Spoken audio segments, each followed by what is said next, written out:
Well, hello. Good evening, everyone. Welcome. We're very glad you're here. Welcome to UCLA and our Leadership Lab #1, The Power of Integrity. My name is Dylan Stafford. I am an Assistant Dean and Director of Admissions at UCLA in the Anderson School, the fully employed MBA program. I've had the honor of working at UCLA for 22 years. I've admitted over 5,000 fully employed MBA program students. And this is a project that I've been working on for about 6 years. And I'm married. I have 2 sons, the oldest of whom is taking care of the younger one tonight. My wife is off to see her parents, and I'm your MC tonight. So it's really an honor to have you with us tonight. Let's see if I can share screen here. Forgot to do that. There we go. And put this up here.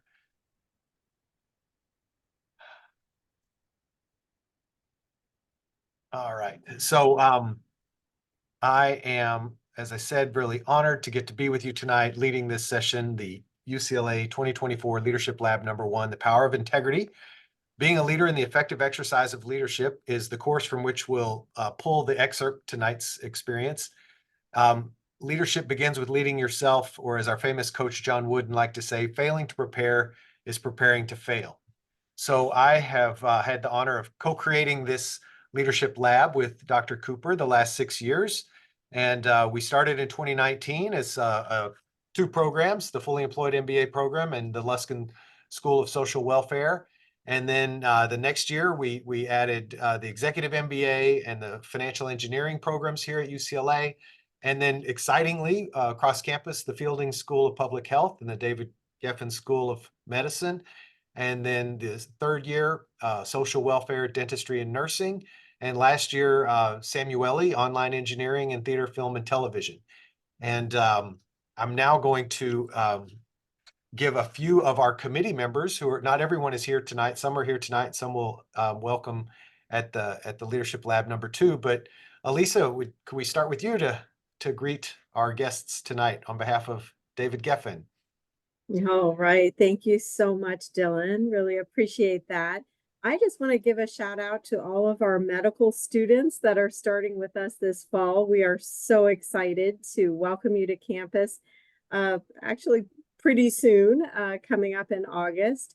I'm Elisa Lopez. I know I've probably spoken with each and every one of you. So again, welcome here, and I'll turn it back to Dylan. Well, thank you, Elisa. And perfect sequence. Liana, would you like to welcome everyone? Certainly. And I'm so glad to be here again this year and welcome everyone. Congratulations on being admitted to UCLA in general. And a big shout out, like Elisa Lopez said, I am Liana Cortez, and I help run the Master of Financial Engineering program. And I see a lot of my new students on this call, so I'm very pleased to see all of you. This is a great series, and I hope you all get a lot out of it and join the second Leadership Lab as well. Enjoy. Thank you. Oh, thank you, Liana, and thanks for being one of Elisa and Liana, both the founding members. we knew something was fun was happening when you all joined. Oh, thank you. Well, thank you. And I think Oliver is next, who's in attendance tonight. Is that?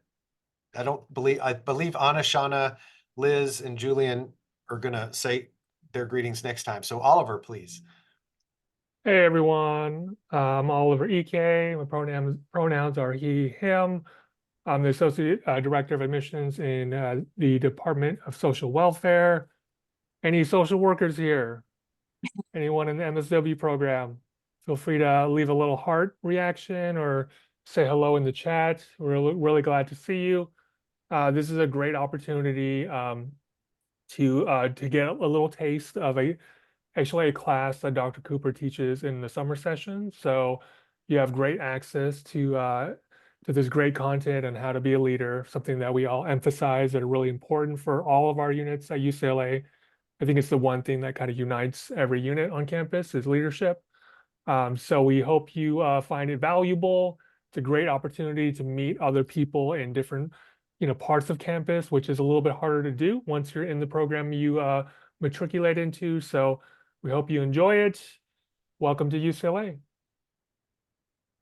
Thank you, Oliver. And I know Shannon and Steve sent their regrets for tonight, but I could have missed. Is there any other committee member on this slide who's present tonight? Okay, and then on the next slide, some other friends, Suzanne Nicholas from nephrology, Sarika Thakur, who was with our executive MBA program, Mark from nursing, Christina from our executive MBA program, and then Daniel is here. Daniel is our newest committee member at large. Daniel, would you welcome people? Because your accountability actually kind of blankets everyone attending tonight. Hi, everyone. It's very nice to meet you and to be a part of this discussion. My name is Daniel Wong, and he, him pronouns, and I am the inaugural Assistant Dean for Graduate and Postdoctoral Success in the Division of Graduate Education. So we get to oversee many, many graduate students and postdoctoral scholars as well. Some of the professional schools are not under us, but most of the graduate programs are. And I'm delighted to be here with you and engaging in this very fruitful and exciting discussion. Well, thank you. And thanks for your support, Daniel. It's fun to get to expand and have you with us tonight. All right. So the next slide is near and dear to my heart. My boss, Gonzalo Freixas, is the man who I report to for the last 15 years, just an incredible mentor. He is the Associate Dean of the Executive MBA program, the Fully Employed MBA program, and also our Executive MBA with the National University of Singapore. He literally has just come back from 10 days in Singapore and is a little bit under the weather tonight. So he sends his regrets. And then the person that I'm about to introduce, you'll be hearing from a lot tonight. And Dr. Khush Cooper is my partner in this project. I've been working with Khush for 6 years. I actually took her leadership course with her social welfare students back in 2016. I audited the course to see if it could be a beneficial elective for MBA students and found that it was really rich content, and a cross-campus partnership was born. And our commitment when we started the Leadership Labs in 2019 was, what if we could take a little bit of the power of her leadership class and offer it to students in the months, the onboarding months, the on-ramp to graduate school. And we have a very simple goal tonight. If we could add an incremental boost to your graduate journey, what if the fall of 24 was your best academic semester or quarter ever? What if you really started graduate school with a solid foundation? Is there any incremental contribution we could make to that? Would you like that? Would it be great if, you're so accomplished. You're admitted to UCLA in all of the disciplines here tonight, 10 different disciplines, medicine, nursing. You're accomplished human beings already. And what if you hit the ground running? And that's our goal, to give you some power tonight. And that's the name of tonight's session, is the power of integrity.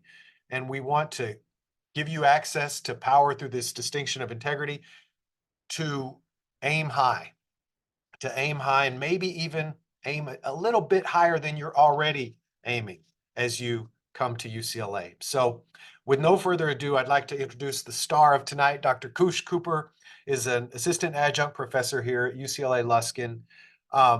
She's unique in the fact that while she went to Duke undergrad, she actually earned her master's and PhD here at UCLA. She has both a professional consultancy and her professorship.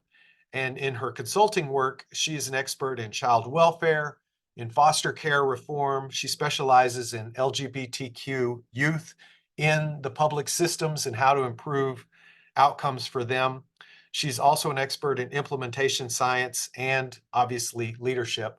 And it's just been a really wonderful addition to my professional journey to get to have a non-Anderson cross-campus interdisciplinary buddy for the last 7 or 8 years. And, with no further ado, I'd like to introduce and welcome Khush. Khush, thank you for being here and thanks for guiding tonight's conversation. It's my pleasure. It's an honor and a privilege to be with you all today as you embark on this journey.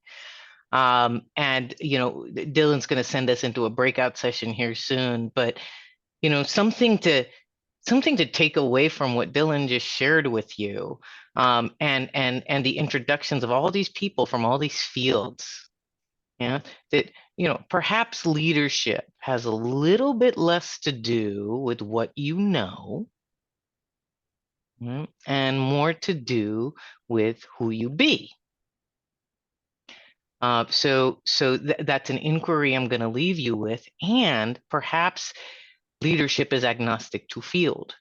It is social workers, Luskin and Anderson, right?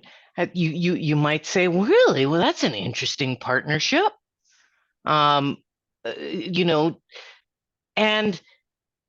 that's part of the beauty of what brings us here today is it's all people, it's all organizations, right? Doesn't matter what your tax status is, if you're for profit, if you're nonprofit, right?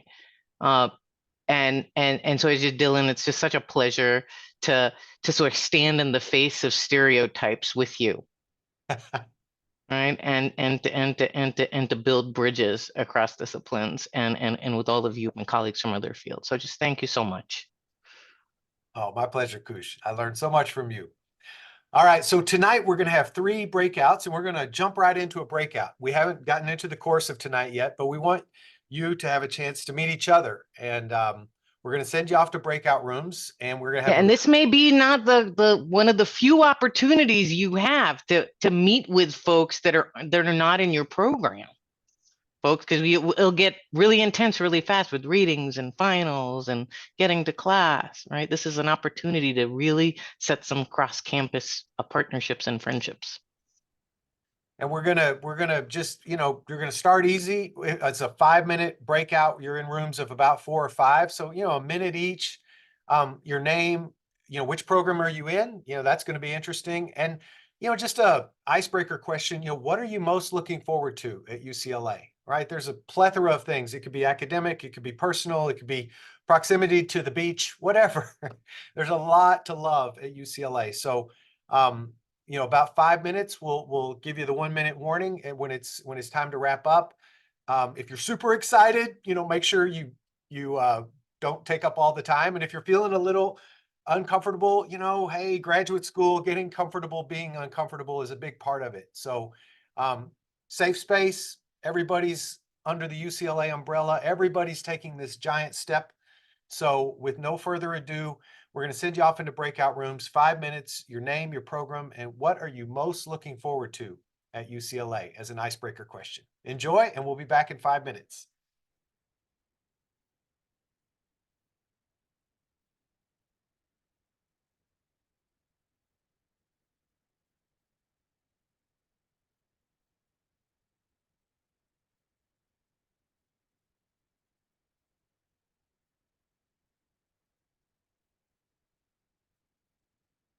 He's back.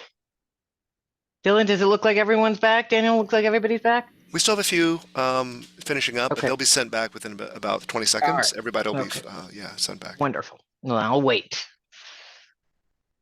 It's the hardest part. Indeed. Let's see. Yeah, and I think some people joined after I shared. I'll put it back in the chat just while we're waiting for everybody. But if you'd like to rename yourself, it's just kind of fun because you can see the different cities. So Hayang is with our financial engineering and is in Berkeley, and Yuka is with the School of Nursing and is in Japan. I just love it's just such a fun. UCLA is such a global village. So if anybody would like to add your program and your city to your name in the chat. All right, Khush. Okay, so we're everybody's back. All right. Well, here we go. So before we launch into the content, go ahead and keep sharing. Oh, okay. We lost lost the slide though. Okay, thank you. So the material that you, as Oliver alluded earlier, the material that you're about to experience comes from a course called Being a Leader and the Effective Exercise of Leadership, an Ontological Phenomenological Model. And we hold that course here in the summer.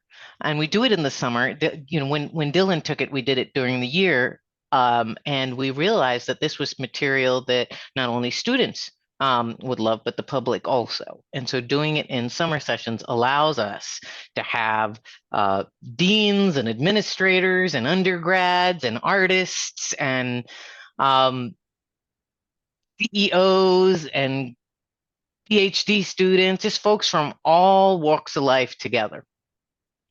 That's the course website. Some of you may be interested this year. Some of you, we've done it 6 years in a row, so there's likely it's a good chance we'll do it again next year if there's enough demand.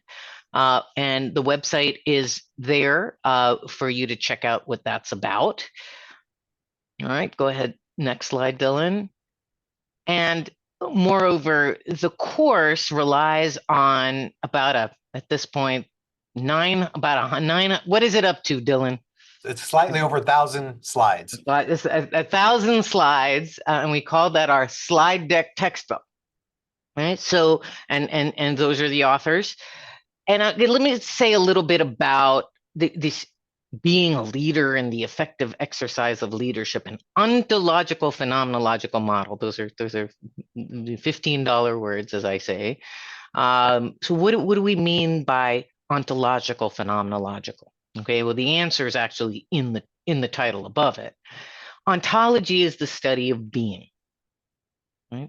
So we look at, well, what is it to be a leader? Right? As distinct from knowing what leadership is or knowing how to be a leader, right? That would be an epistemological grasp of leader and leadership. Right? Often when you read articles and analyze, you get an epistemological grasp of something, and that's really valuable. In fact, there are some things you can't directly experience, like how your heart works, for example, right? Where an epistemological grasp is valuable. That's kind of all you have access to. And I'm really glad that there are folks that have epistemological grounding in how my heart works. But leadership is a different, effective leadership comes from an ontological place. It comes from a place of being with people. So we look at when somebody says, okay, go be a leader. Well, what do they mean? So that's ontological, and then phenomenological. You could say phenomenology is the methodology for ontology. It's looking at something as a phenomenon. What does being a leader look like on the court as lived first person? When I am in the presence of leadership, what am I experiencing? So that's the phenomenological. So we look at what is it to be a leader, right? Be in the world as a leader, and exercise leadership effectively as your natural self-expression in the moment. Not Nelson Mandela's natural self-expression, not name your favorite boss's natural self-expression, your natural self-expression. What does that look like? And how can you reliably get your arms on the levers and dials of it? Okay, so when leadership calls, you step in naturally, spontaneously. That's what we look at in the course. Keep going, Dylan. Dylan and I are the course leaders, and because we do it in the summer, we can have one of the authors with us. She volunteers her time. She is the retired chief academic officer of the Cal State system. Right, so that's 23 campuses, 500,000 students at any given time. A great story about Jerry is that she retired and took the course herself on a lark.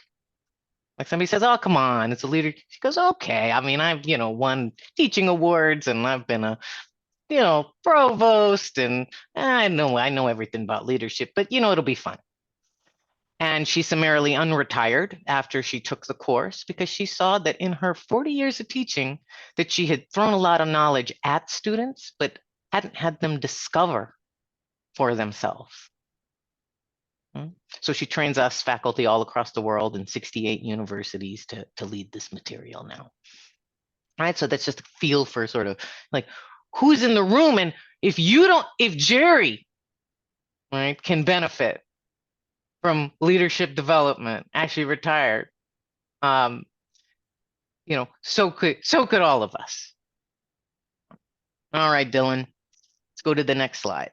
So, we're gonna just take a bite out of a 45-hour course that we shove into 9 virtual mornings in the summer, right? And the course is there's 3 legs of the course stool. There's 3 sections of the course. The first is the foundation, right? The foundational factors that undergird being a leader, right? We say, right? And those are integrity, authenticity, being given being and action by something bigger than yourself, and being cause in the matter. So that's the foundation. You're not a leader yet, right? Not a leader yet in our model, but we're building the foundation like we're building the foundation of a house, right? Turns out if you just did that part of the course, your quality of life would improve. Because you have to be, turns out to be a decent leader, you have to be a decent human being. And you could say that's the decent human being part of the course. Then we build a contextual framework, you could say the house, that sits on top of that foundation, that once built powerfully as you dwell in the world of leader and leadership. And then the third part of the course is what gets in the way. What functional and perceptual constraints get in our way of dwelling naturally and comfortably in leader and leadership. So we're gonna, in our 2 leadership labs, we're gonna bite off being a person of integrity and being authentic. Okay. Dylan? The first of the 4 factors that constitute the foundation for leader and leadership. Being a person of integrity, being whole and complete. All right. So you noticed I said Dylan, and Dylan read what was on the slides. That's how it's going to go, right? And you might ask yourself, well, we're in grad school. Why is he reading us the slides? We find that for ontological discovery, this method of delivery works best. And we invite you to let Dylan's words and voice wash into your ears. If you take the 45-hour course, you will dream in Dylan's voice at the end of it. And read along with Dylan. So that's one invitation. And then the other invitation is I'm inviting you to be an ontological researcher with me for the next hour. Okay, what does that mean? As you're looking at what we're looking at, I want you to look in your life, right? And try on what we're saying, right? How does that work for me? Well, I've got a yeah, but about that. Right? Whoa, what she's saying is just flying in the face of what I understood. Right? I want you to grapple with it. I invite you to grapple with it and be an ontological researcher about how what we're presenting has been working in your life. That's going to be the maximum value. Right? Otherwise, you might leave with an insight or 2, and I can't guarantee that you'll remember in the next couple of days. Right? Insights evaporate, I find. Discoveries stay with you forever. All right, Dylan. Go ahead, Dylan. The law of integrity. The law of integrity states, as integrity, being whole and complete, declines, workability declines, And as workability declines, value, or more generally, the opportunity for performance declines. Thus, So hold on. Okay, and then I'm going to interrupt Dylan from time to time, right? And that is planned. It's a dance, like a jazz, kind of like a jazz dance. Dylan and I are in. Keep it up, Dylan. So it's a law of integrity. A law? Mhm. An analogy I will give you is it's like the law of gravity. Right? Gravity, right, whether you agree with it or not, right, has an impact on you. Right? Integrity has a similar impact on us. Okay, so that's why we call it the law of integrity, like the laws of gravity. Okay, and this holds integrity perhaps differently than you might have been holding it. Right? This here says as integrity declines, workability declines, and as workability declines, the opportunity for performance declines. Right, so is that, wow, how is that different than how I've been holding integrity? Go ahead, Dylan. Thus, the maximization of whatever performance measure you choose requires integrity. Attempting to violate the law of integrity generates painful consequences just as surely as attempting to violate the law of gravity. Put simply, and somewhat overstated, without integrity, nothing works. Think of this as a heuristic. If you or your organization operate in life as though this heuristic is true, performance will increase dramatically. And the impact on performance is huge, 100% to 500%. So what we're having, what? Like 100 to 500% increase in productivity? So there are consultants that apply this approach to integrity in organizational development work. And one of the first things that they look at when assessing organizational performance is they look at the promises the organization is making internally and externally, right? And the degree to which they are dealing with those promises effectively, that's a function, that their performance is a function of that. Okay, so now perhaps I've got your attention.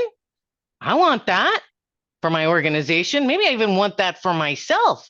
What about 100 to 500% productivity increase in grad school? So, but before we get you there, we've got to define what we say is integrity for a person. Okay, yeah, I'm with you, Khush. I'm interested. But what if it's not how? So let me have some hands. And what do you consider integrity, or what have you heard it is? If you, courageous soul would like to, what you've heard it is. What's integrity? Just shout it out. If you are somebody with integrity. Following, yes. sorry. Hi, everyone. My name is Ophelia. From what I've heard, and also like I use this as a working definition, just someone who's follows through with your words. So if you say you're going to do something, you stay true to that. Oh, I got someone that's looking at it like I'm looking at it right up front. David, what would you say? What have you heard? Yeah, I was gonna jump in and kind of follow on that too, right? Similarly, you're true to yourself. You're true to what you say you're going to do. You stick to it. So if I look at it from a work perspective, I have integrity in my work. So I follow through on the results, be it good or bad. I push that forward. so that we can fix the problem in the future. Over. Great. Brilliant. Right? You can, I couldn't say it any better than Ophelia and David has said it. We often will equate integrity with morality. Right? Like it's good to have integrity, right? And it's bad to not. Like it's a norm and it's a normative phenomenon. Perhaps, right? Kind of like gravity. Like gravity isn't good or bad. Right? We had a judgment about gravity. It just is. Mhm. Okay, so that's one piece. And then what you're hearing and what Ophelia and David are sharing with us, right? There's something about there's something about your word, right? And following through on your word. We're going to get into that. And then if you look at the dictionary definition of integrity, right, it says something that is whole, perfect, unbroken, in sound working condition. Right? So that's the way I invite you to hold it for this discussion. And David, you pointed us to this, right? It's the state of being whole and complete and in perfect working condition. All right. So what is integrity for a person, Dylan? And we heard this in some of what our colleagues just shared. What is integrity for a person? Integrity for a person is a matter of that person's word, nothing more and nothing less. For a person to have integrity, the word of that person must be, as integrity is defined in the dictionary, whole, complete, unbroken, unimpaired, sound, in perfect condition. The question is, in the matter of integrity, what constitutes your word? So now there's another thing you may not have examined. You might be even with me, like, okay, I get it. Integrity, wholeness, the wholeness of my word. But what's my word? Like, and when do I give it? And how does that work? Well, Dylan's gonna deepen that a bit for us. Integrity, your word defined. Number 1, what you said you would do. Number 2. Oh, wait, so hang on. Okay, so what you said you would do. This is the one we would likely all nod and agree to. Well, this is the obvious way we hold our word. Oh, it's what I said I would do. It's what I explicitly promised. All right. I will get that document to you. I will turn in that assignment at 11:59 p.m. On Sunday. Or I will be to class on time. Right? If you are somebody that explicitly says that. Okay? So that's what I said I would do. All right. Okay. But that's not all. What? That's not it? That's not my word? What I explicitly promised? There's more? If you want to be effective, there is. Go ahead, Dylan. 2, what you know to do. Okay. So what I know to do is a matter of my word? Wait, Dylan. So are you saying that if I know that, I'll give you an example from my life, all right? I know what there is to do with my children at the dinner table is to ignore that phone. Right? I know to do that. Right? And when I don't, am I in some way compromising my word? Right? So look for yourself now. Okay? Look for yourself. What What is that I know there is to do, right? With regard to an assignment or a relationship? Well, even if it's not explicit, matter your word. Okay, so now what you said you would do, that's your word. What you know to do, you know, to help that person having a hard time crossing the street. You know, what there is to do is help them cross the street. You do it. Go ahead, Dylan. Okay. There's more. There's even more. 3. What is expected of you? Unexpressed requests of you by all those with whom you wish to have a workable relationship. Okay. So consider, okay, and now I don't want you to hold any of this like the truth. Okay, we're not in the land of epistemology, right? Which seeks the truth. I am making an invitation for you to consider something, right? Like I'm inviting you to try on a jacket. Right? If it doesn't fit, I mean, you could take it off, right? at the end of the session. But consider that every request you have received is your word unless you've said otherwise. Okay? So this is about the part of the conversation where I started getting uncomfortable. Like, whoa, wait. It's everything I've promised. It's everything I know to do. It's the unexpressed requests of me by those who I want to enjoy, with whom I want to enjoy a workable relationship. And I can now start to see like, whoa, I'm out integrity here.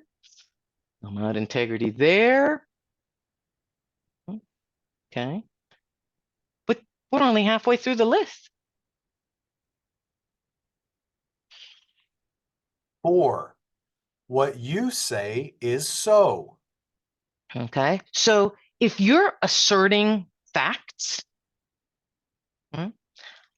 I should be able to validate them, right? So what you say is so, right, is a matter of your word.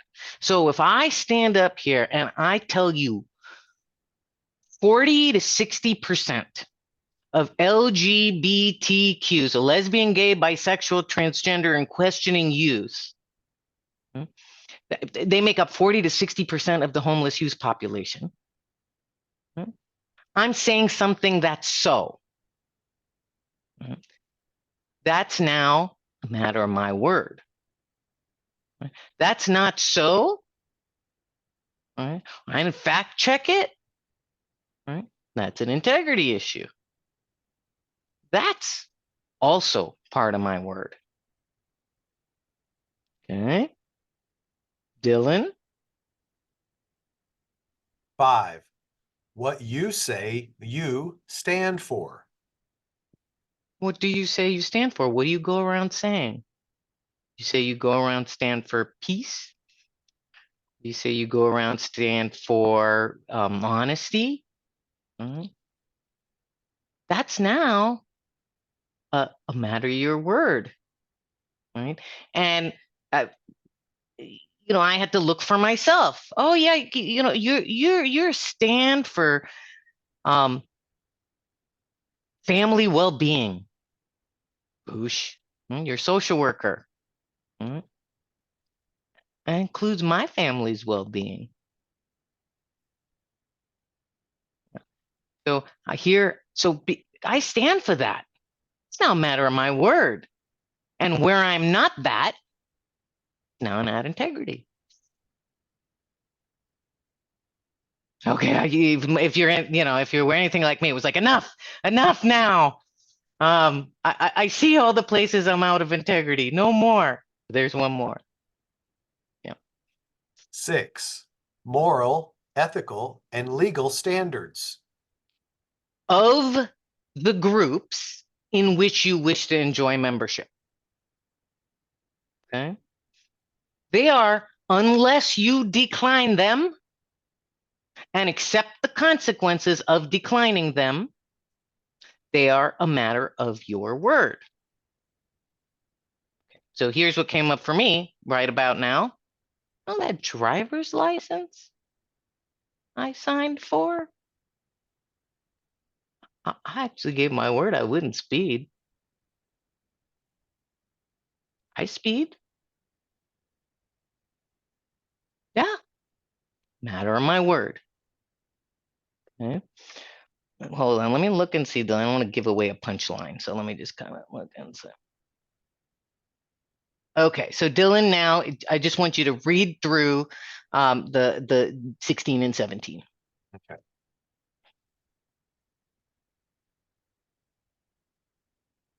One, what you said. Whatever you said you will do or will not do, and in the case of do, doing it on time. Note, requests of you become your word unless you have responded to them in a timely fashion. And we're going to get into that. What's that response look like? Keep going, Dylan. 2, what you know. Whatever you know to do or know not to do, and if it is due, doing it as you know it is meant to be done, and doing it on time, unless you have explicitly said to the contrary.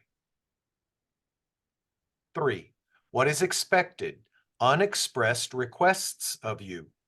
Whatever you are expected or requested to do or not do by anyone with whom you desire to have a workable relationship. Yeah. So just leave it up. Stop there, Dylan.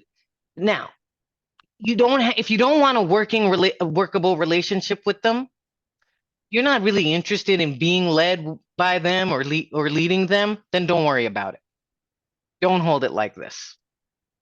Right? You'll have, your life will go just fine. But to be truly effective as a leader, the truly effective leaders hold it like this. Go ahead, Dylan. Even when not explicitly expressed. And in the case of do, doing it on time, unless you have explicitly said to the contrary. Note, what you expect of others is not for you their word. With others, you must change your unexpressed requests into explicit requests. Oh, hey, hang on. That's not fair. That's not fair. It's not symmetrical. Nope. If you want to be truly effective, right, you will hold it asymmetrically. That my unexpressed requests of me are a matter of my word, but it is up to me to clarify my requests of people if I actually want them fulfilled. Yeah, go ahead. 4, what you say is so. Whenever you have given your word to others as to the existence of something or some state of the world, your word includes being willing to be held accountable that the others would find your evidence makes what you have asserted valid for themselves. Keep going, Dylan. 5, standing for something. What you stand for, that is what you say that your life is about, and for what you can unquestionably be counted on, whether expressed in the form of a declaration made to one or more people, or even to yourself, as well as what you allow people to believe that you stand for, is a part of your word. 6, moral, ethical, and legal standards. The moral, ethical, and legal standards which you have not explicitly declined are a part of your word. And if you haven't explicitly declined them, right? Like, I mean, there's not a way for me to tell the DMV, like, hey, I'm going to speed. Right. I could, I suppose, right? But if I'm not going to follow that rule, I have to be okay with the consequence, which is I'm probably going to get a ticket. I can be mad about that. Yeah, we get so mad about tickets. It's like, well, he gave your word that you would come back to the parking meter in this amount of time. Yeah. Okay. So where are you? All right, like any yeah buts? Let me hear from you. Yeah, but how about what ifs? I've said some outrageous things. Please go ahead, Jason. I guess the one that caught me is like if you've ever had something expected of you that's like this is an ineloquent way of putting it, but something that's not great, you know? And I guess in that situation, playing out the logic you have, then it's your responsibility to make sure to speak up for it very quickly. But I guess I just got hung up on that a little bit. Yeah. Okay. So what will help, Jason, if possible, is a scenario, right? And I mean, you can edit it. It doesn't have to. It helps if it's from your life, right? But you know, I mean, there's what 100 people on your best friends on here. So edit it for. I can't promise confidentiality. Yeah, So, I or make one up. put on the spot. Yeah, I mean, like, yeah, part of my job is I work as a producer, and part of my job is negotiating rates with people. And I've had bosses say to me that they want me to negotiate a rate that I don't think is fair. Um, and in those situations, you know, like I guess playing out the logic, like, you know, I try to push back, but that's a situation where they're approaching me without integrity, you know. So it's beautiful, brilliant. So this now I'm interacting with Jason, right? But I would all kind of be in the conversation like I'm interacting with you. So if you have a okay, so now what's the word in the matter here, Jason? And you're doing a contribution for everyone here. So what's the word? What's the word here? Is it what's expected of them? Or what have they explicitly said? You know, say they're, you know, they have, you know, they've built a budget with a with a line which is not well, like, you know, which is not accurate with like the realities of the world. And so like There you go. their vision is out of sync with the realities of, you know, what the role should be compensated with. Right. So what they say is so, perhaps you could say, like what they say is so isn't so. Yeah. Yeah. So great. So there's the break. Like there's the break in integrity. Mhm. And if you recall what Jason, it's not a bad thing. They're not bad, wrong people, right? Right. Or you're not bad or a wrong person, right? If you didn't call the person back when you said you would, but you do have less integrity. And if we are our word, right? Yeah, you didn't call them back. Hold it like losing a bit of a finger, like a little tiny bit of your finger. Like you're just a little bit, your experience of yourself, there's some diminution there. Right? You may not even be aware of it. It's just a little part of your finger. Right? Okay, but then we said something was so that wasn't. A little more of the finger. Right?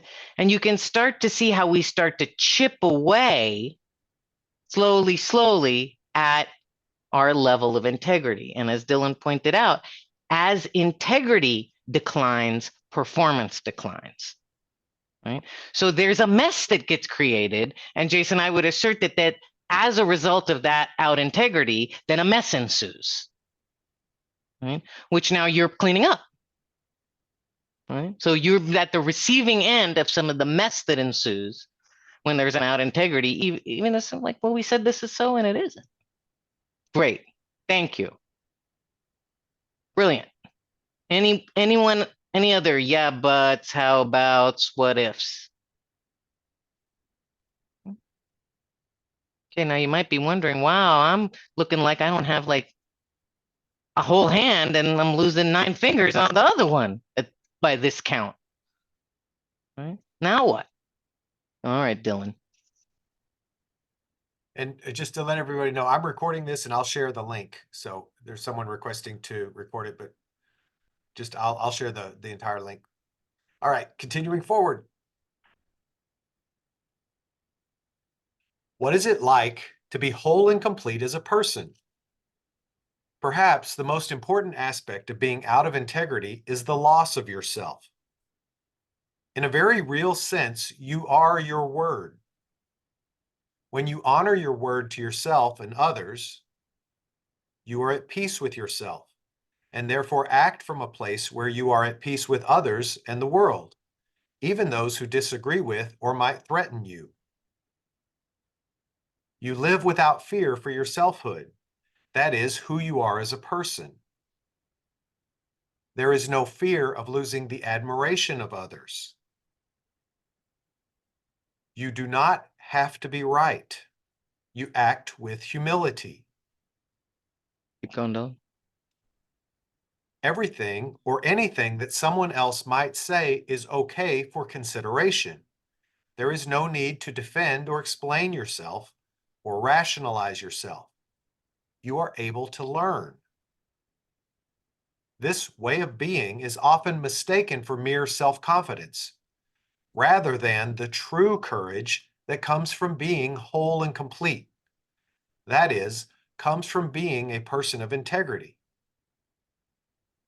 This is a critically important element of being a leader. Okay. So it's saying more about this, the personhood, right? The personhood available when one is at optimal levels of integrity. Okay, so I said optimal levels of integrity.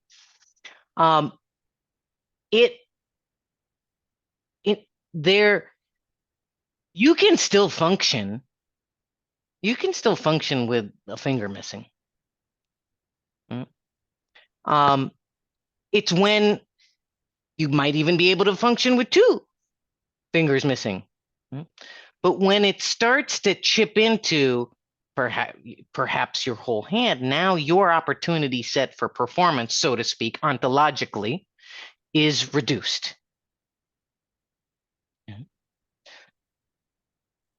So I'm not going to leave you here, right? Well, what now? What is it over now, Khush? Because I can see all sorts of places where the people I work with, the people in my family, are out of integrity. Well, turns out integrity can be restored. In the case of integrity in your word, it's not like a finger. You can restore it. And Dylan's gonna start to point to, well, how do you go about being a person of integrity or restoring your integrity when, like all of us, it's gonna go out? There's actually no way to be in 100% integrity all the time, perhaps. Go ahead, Dylan. Integrity is honoring your word, and honoring your word is 1, keeping your word and on time. Okay, so that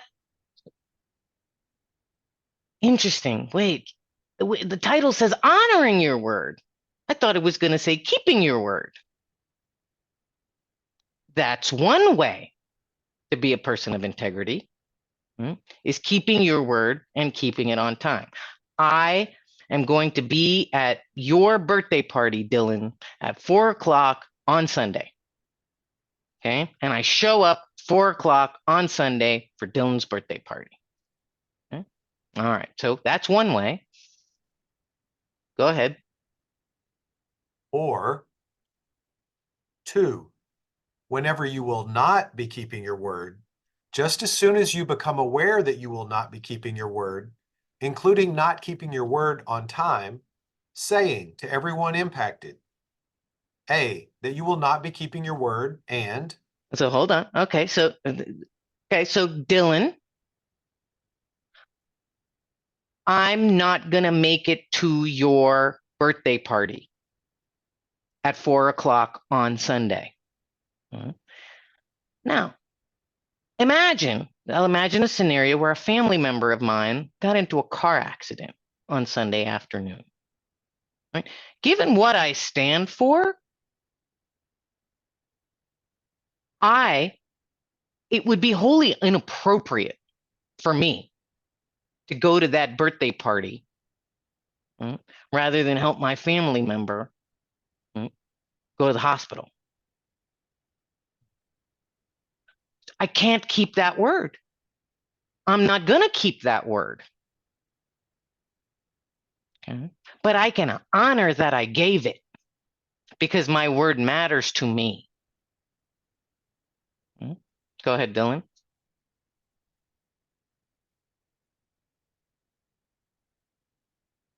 So I'm not going to be keeping my word. And B, that you will keep that word in the future and by when, or that you won't be keeping that word at all.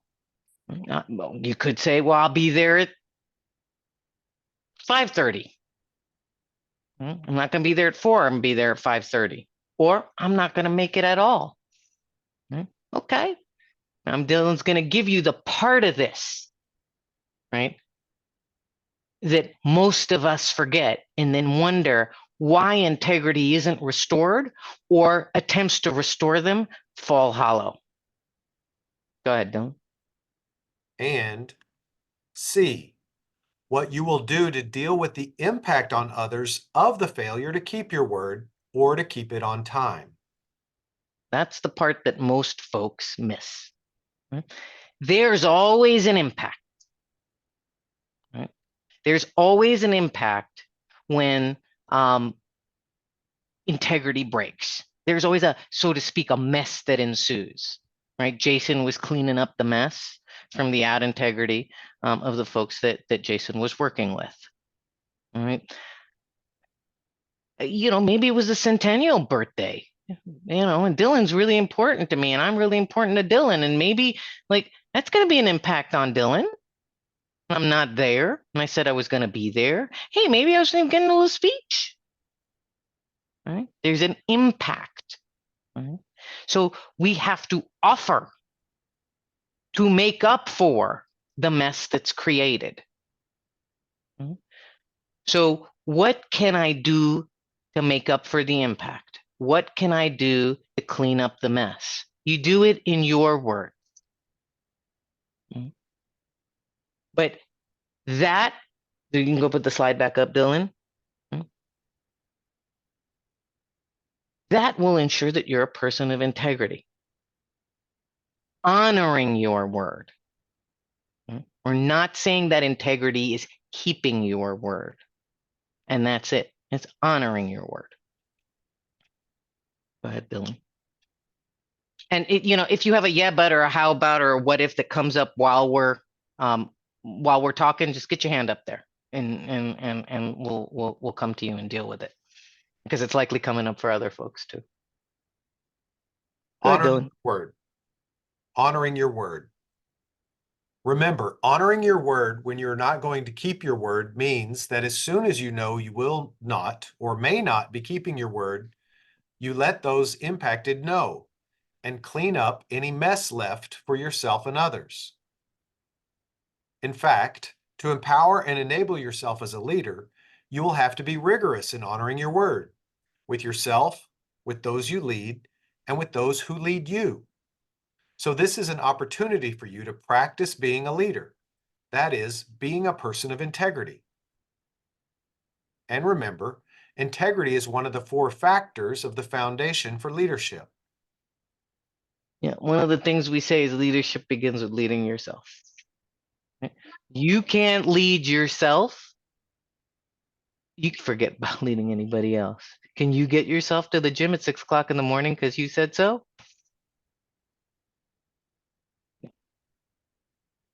So can you bring integrity to your preparation for graduate school? Where is it at? Where could you bring Okay. Go ahead, Dylan. Let's talk a little bit about cost benefit analyses and send them into a breakout. Cost benefit analysis on giving your word. The time to do a cost benefit analysis is when you are considering giving your word. Before giving your word, it is wise to weigh the benefits of giving your word against the cost of honoring that word. When you give your word, you are in effect saying, I will make that happen. Cost benefit analysis on keeping your word and on honoring your word.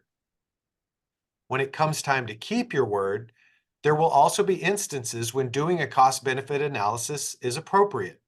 So underline keep, right? When it comes time to keep your word, there may be times when doing a cost benefit analysis is appropriate. All right, what's going to happen now? However, go ahead, Dylan. However, it is never appropriate to do a cost benefit analysis on honoring your word. Once you have given your word, if you are to be a person of integrity, you have no choice but to honor your word, exactly as we have distinguished honoring your word. After you have given your word, doing a cost benefit analysis on honoring your word demonstrates that you are untrustworthy and guarantees that you will not be a person of integrity. So I have no choice to acknowledge, if I want to be a person of integrity, I have no choice but to honor that I gave a word and then to do what I need to do to either tell folks I'm not going to keep it, or I'm going to keep it in the future, or I'm not going to keep it at all, and then I'm going to offer to clean up the mess. If I don't do that, I'm not going to be a person of integrity. Now, again, will my life work out okay? Yeah.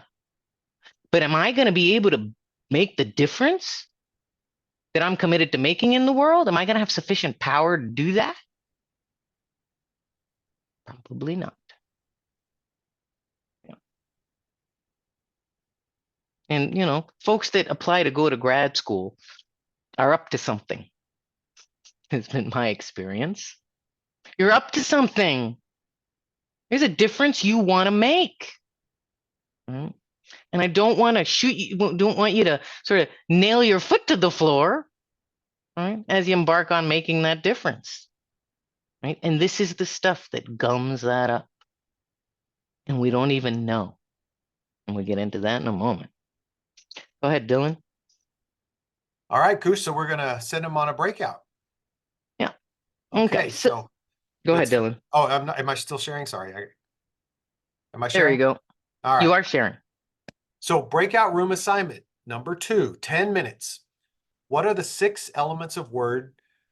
Which of the 6 elements of word, do you struggle with the most? 1, what you said you would do.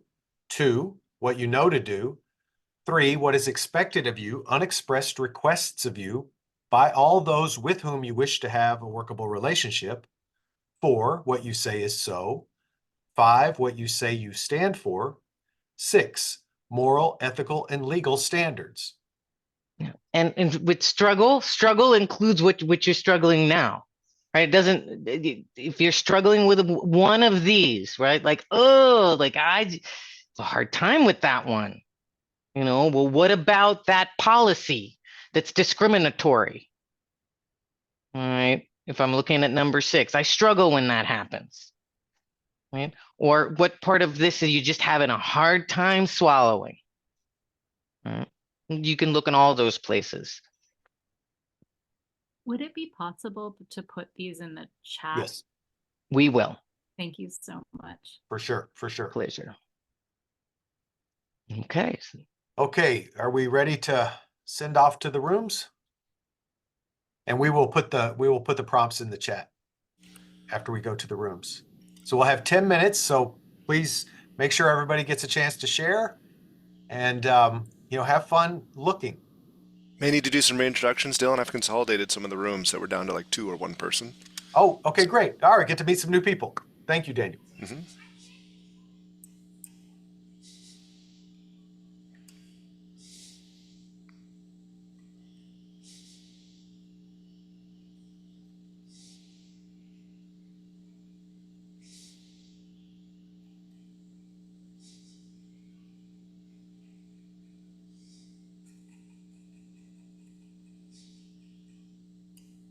folks, you have to click the little breakout. Some of you may have to join. So there's a little 4 square, and if you click on that, Oh, and I sometimes see that helps. some, yeah, that are unassigned. Yeah, perhaps. Okay, I might have to assign. I might have to sign too. Go, Daniel, go. Yeah, I'll sign. There we Thank go. you so much. No problem. Here we go.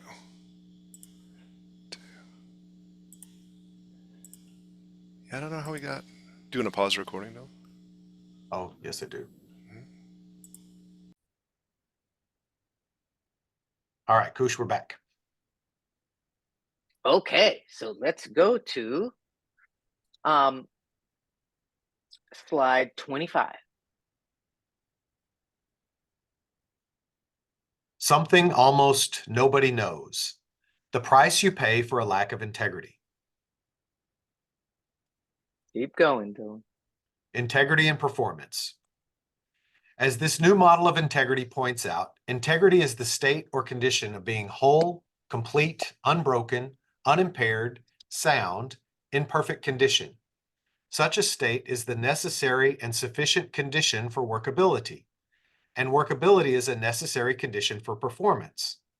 As a result, it becomes clear that integrity determines the opportunity set for performance. Yet, one only needs to read the news to be clear about the almost universal lack of integrity. How can this be? The answer is, the fact that integrity determines one's opportunity for performance is concealed by what, drawing from Rawls, we term the veil of invisibility.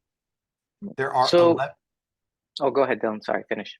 There are 11 factors that contribute to this veil of invisibility.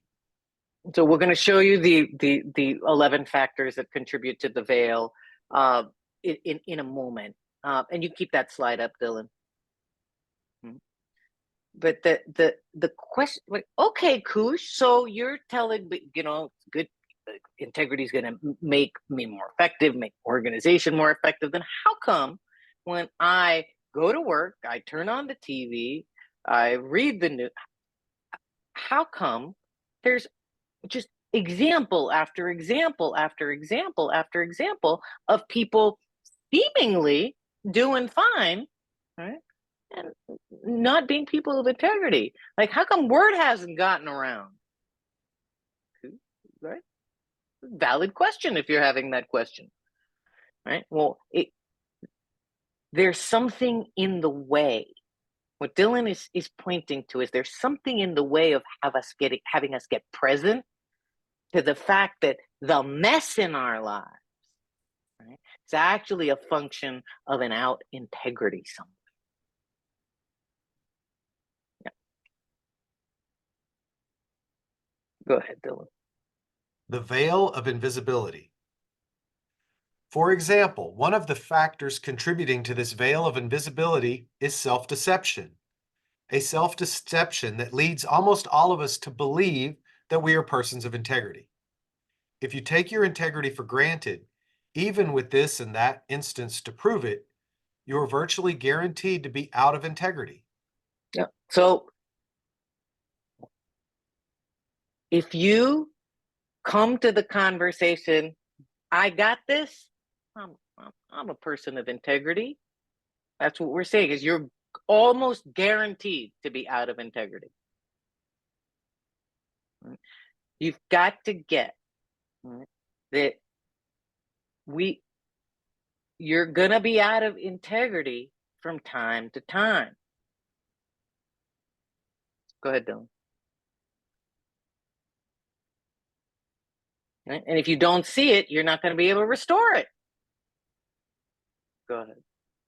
Costs of lack of integrity and the veil of invisibility. Almost all people and organizations fail to see the costs imposed by attempts to behave in ways that are inconsistent with the law of integrity. The unworkability generated by the lack of integrity occurs to people and The unworkability generated by the lack of integrity occurs to people and organizations as the consequence of something other than attempts to violate the law of integrity. For most of us, the unworkability and confusion, That is, the mess in our lives is just the way life is, like water to the fish or air to the birds. Yeah, and if you look, oh, go ahead, Dylan, do that one, and then I'll say the thing I'm going to say. Most people rationalize or explain the mess in their organizations and in their lives without getting to the out of integrity behavior that is the actual source of the mess. This state of affairs is an example of you cannot manage what is undistinguished. Therefore, it will run you. So this is something we say a lot in the leadership course. That which is undistinguished runs you. And you don't know it's running you. But once you distinguish it, it loosens its grip on you and your life, right? So while it's initially like, oh, I don't want to look at that out integrity behavior, right? It's a little uncomfortable, right? Because we have it all collapsed with morality. Right? But if you can uncollapse it from morality, just do. Right? And distinguish the out integrity, it ceases to have the power over your life to create the mess. Don't believe me? I want you to go check it. I want you to go check it out for yourself. Over the next few weeks, right before we're together again, you're gonna look and see. Wow, yeah, let me look and see. And then this piece, like the lack of integrity in our world. I mean, heck, you know, we've had quite a few weeks in our world. It's so rampant that we've come to put up with it. It's like water to a fish and air to a bird. It's just the way it is, right? Out integrity everywhere. And then you can start to see why the default mood for us often is a mood of resignation, cynicism. No. Go ahead, Dylan. The integrity performance paradox. People and organizations, while committed to performance, systematically sacrifice integrity in the name of increasing performance and thereby reduce performance. How can this occur? Like what? Like shooting ourselves in the foot? Yeah. If operating with integrity is so productive, why do people systematically sacrifice their integrity and suffer the consequences? And why are they blind to these effects? Go down, keep going. The So here are fact the veils, right? There's lots of them. We're not going to go through all 11. Dylan will send out the slide deck, right? But these are all versions of these little things we do to fool ourselves. That integrity is not the thing that's at the source here. Okay, and you know we spend an entire like a ninth of the leadership course is integrity probably. It was days and days, but go ahead. factors that contribute to the veil of invisibility. Number 10. I'm going to show you a couple. 10.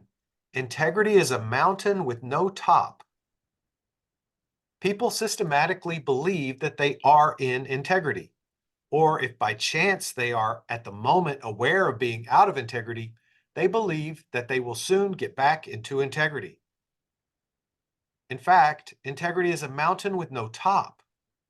However, the combination of one, generally not seeing our own out of integrity behavior, 2, believing that we are persons of integrity, and 3, even when we get a glimpse of our own out of integrity behavior, assuaging ourselves with the notion that we will soon restore ourselves to being a person of integrity, keeps us from seeing that in fact integrity is a mountain with no top.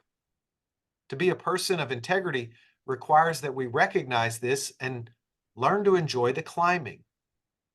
Yeah. So yeah, that's a mountain with no top, right? We just got to enjoy the climb. Now, why would you why why? Like, why would you be hiking up this mountain? Like, what's available? Go ahead, Dylan.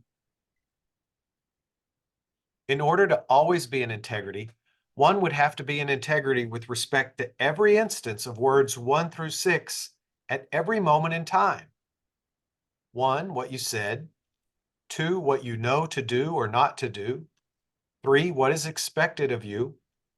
4, what you say is so. 5, what you stand for. 6, moral, ethical, and legal standards. Knowing that integrity is a mountain with no top and being joyfully engaged in the climb leaves us as individuals with power and leaves us known by others as authentic and as persons of integrity. Knowing that we will never get there also opens us up to tolerance of and an ability to see and deal productively with our own out of integrity behavior as well as that of others. Yeah. So here's here's one reason to climb. Right. The view is a bit better up a little higher.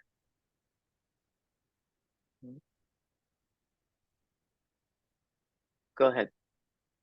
Why bother climbing? You cannot be in integrity all the time unless you reduce your promises to almost nothing, like just waking up in the morning. Yeah. So that's what we're after here, right? I don't want you to say, well, I promise to eat bonbons every day for 4 hours and watch 2 hours of television. Great. You're gonna be a person of integrity, right? But hey, that's not what you're here for, right? As the game gets bigger, your integrity is gonna go out. It's just gonna, because the old structures were insufficient for this new game. When I don't know what the first day of school is, September something usually at the end, right? But that game, your game's about to get bigger, right? Expect out integrity. Just get used to climbing, cleaning it up. And there's a great quote that I remember often, which is ships in a harbor are safe, but that's not what ships are for. We want you to go make a big difference. We want you to blow integrity from time to time, right?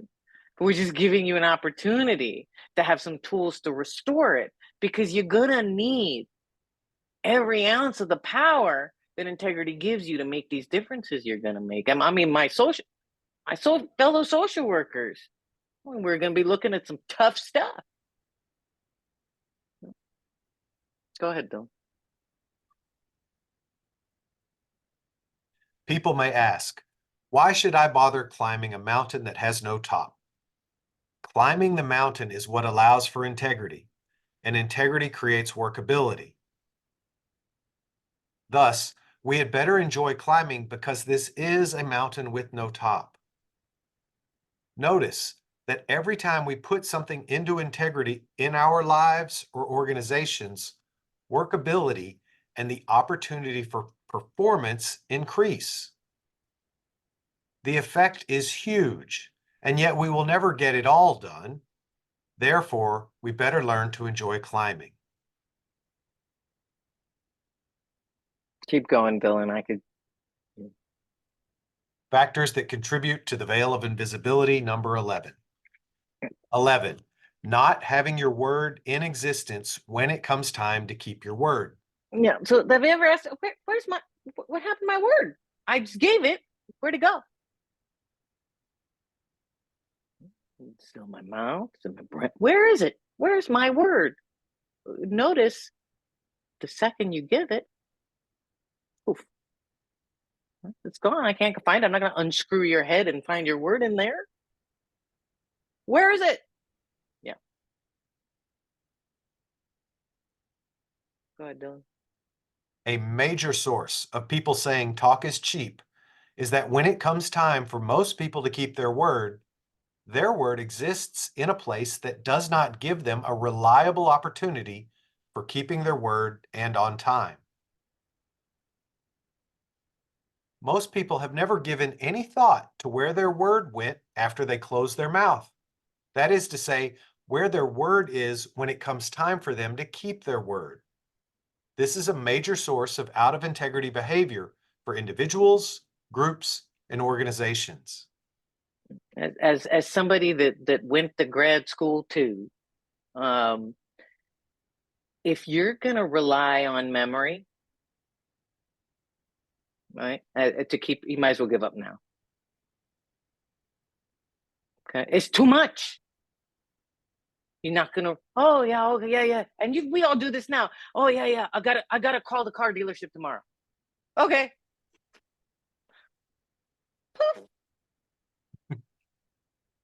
Okay. Good. So let me see. So you gotta kind of give, like, where can you keep your word in existence? So it lives after you gave it. So your reliability of keeping it gets higher. Any thoughts about where your word might live? Christina wrote There my we calendar. go. Yeah. Yeah. Consider that's your word in there. If I don't write it down, it doesn't exist. This is I keep a 3x5 every day. These are promises I made today. To whom, what, by when. And if I don't write it down, I'm just being LA nice. Yeah, let's do lunch. Someday. If I don't write it down, it's a hope. That's honoring your word, putting it somewhere. Yeah. Good. If you don't have an extraordinarily powerful answer to the question, where is my word when it comes time for me to keep my word, you can forget about being a person of integrity, much less a leader, and realizing a created future. So we say working definition of leadership is it's an intervention in the way things are going to create a future that wasn't gonna happen. And as a little bracket, it's a linguistic intervention. It's an exercise in language. This is why we're harping so much on your word. Your word is going to create futures for folks to live into as a leader. If you don't have integrity, your possibilities ain't worth much. And your word's not, okay, yeah, sure, Yeah. And you've all been on the receiving end of that. When like, sure, I'm not following you anywhere. You can't even get back to me. Yeah. Go ahead, Dylan. In order to realize the created future, you will need a way to keep your word you gave regarding the created future in existence. What is the first step, the next action you are going to take after you have given your word? By when will you take this first step, the next action? Create a specific time on a specific day in which to do it. Ensure the specific time on the specific day exists for you in such a way that you will reliably take that first step.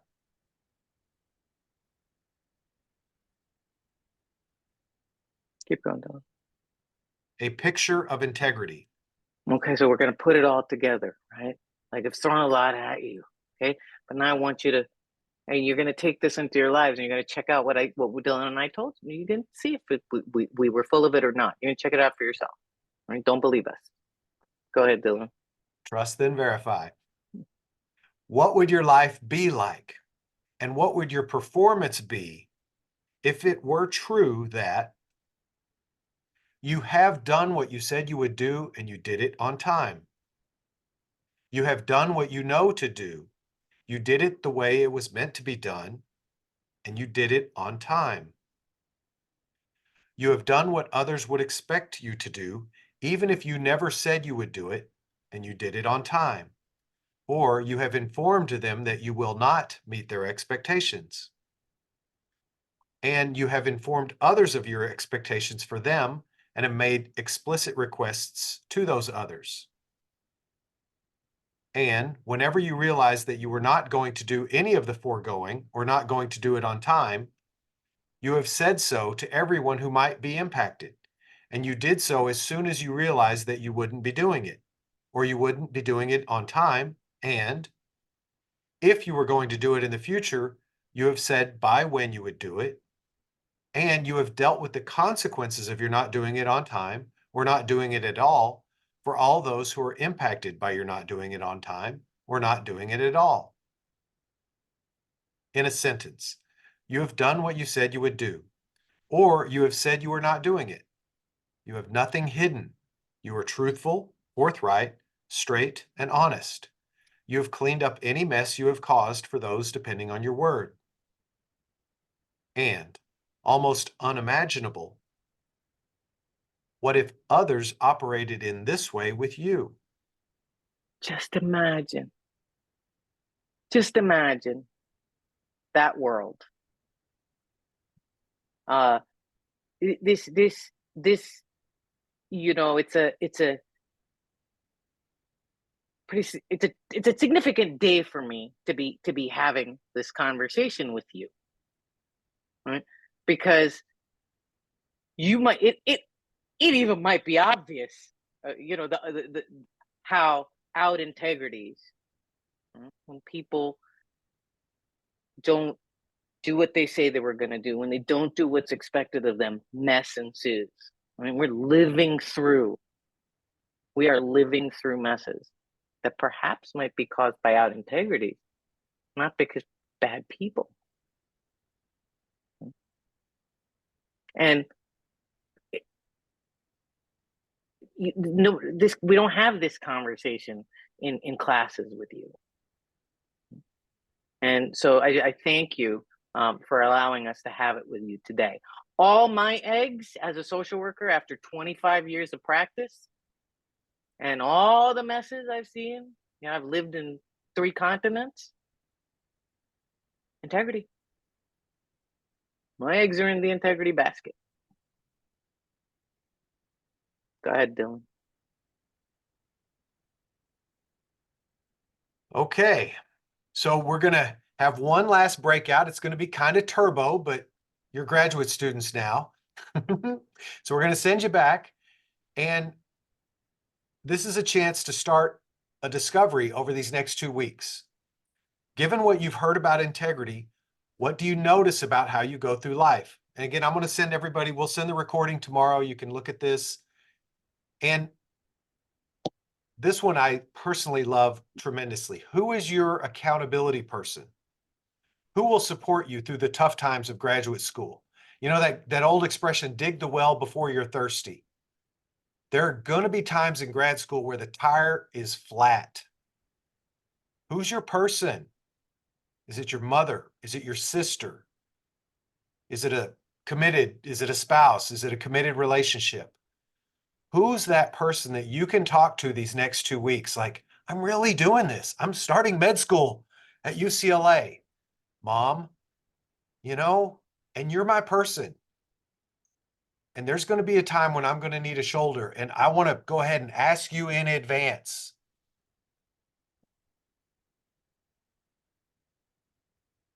I don't want Put the to. structures in place now.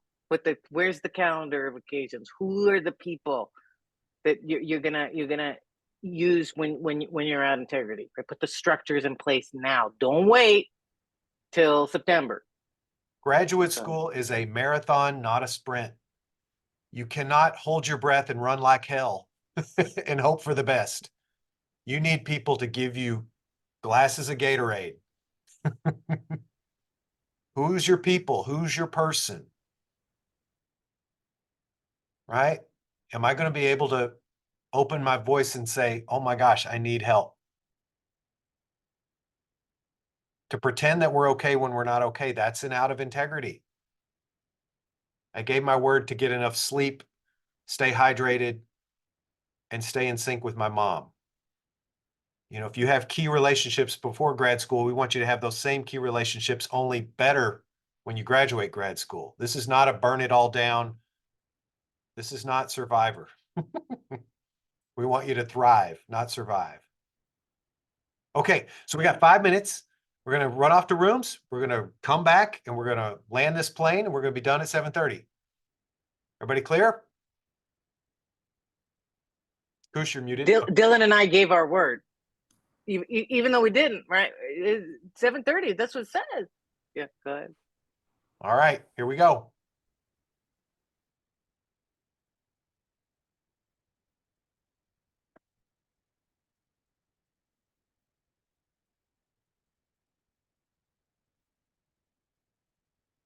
You wanna pause recording, Dylan.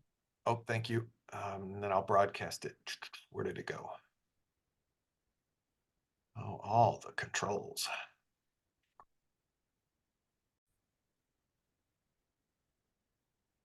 Right, I'm waiting for you all to come back before I start blabbing.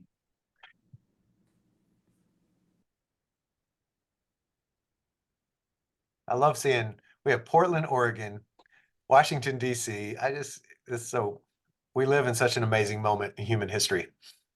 It's like we couldn't have done all this just so recently. Indeed. All right, 70. Yeah, we're okay. So Khush. We're back.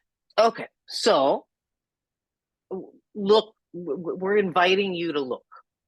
All right, we're inviting you to look over. You don't have to. We're inviting you to look. Okay, no, keep going. Hey, leave it up, Dylan. Okay. I'm gonna say that 5 minutes was quick. Yeah. Quicker than we anticipated. Doesn't it? Yeah, it went fast. Well, you get connected to people's humanity, right? It's like, oh, hey, it's like that for you. It's like that for me too. So we want you bonus assignment, right? So you know, we have the assignment for you about getting some structures in place. Mm-hmm. Now look in your life. Start looking now at areas that aren't working like you want. If you're putting up with it, see if you can suss out where the out integrity might be. Okay? See if you can just like suss it out. And by the way, I'll stay a little bit after if folks want to ask questions. Right? So, right? And then we want you to talk to your accountability person, whoever that is, about sort of the support that you're going to need. All right. And here's the bonus opportunity, right? If you found that out integrity, right, we've given you the tools to restore it. Right? We've given you the process. Restore, right? Give it a shot. See what happens, right? And I don't recommend do a little one first. I don't go for like a huge flagship like family out integrity. Right? You start and come back and share with us sort of how it went. Right? See what you'll be surprised. Kind of counterintuitive sometimes what happens. Okay. So that's Dylan. You want to share with them what's next, and then I can stick around. So we'll see you in 2 weeks. Lab number 2 is the power of authenticity, the second of the 4 foundational factors. And if you got some access to power around integrity tonight, we invite you back because we want to give you some access to authenticity. And those are a powerful combination. So same bat time, different bat channel. So there's a distinct link for next time. We will put that, I'll send a follow-up email to everybody who attended tonight. Plus we had a few people who couldn't attend tonight. And we would love to see you in 2 weeks. All right. It's my pleasure. So yeah, I'm around, I'm around if you have a sort of question or yeah, but, or how about, or what if, or about this or anything else, I'll stick around for a bit.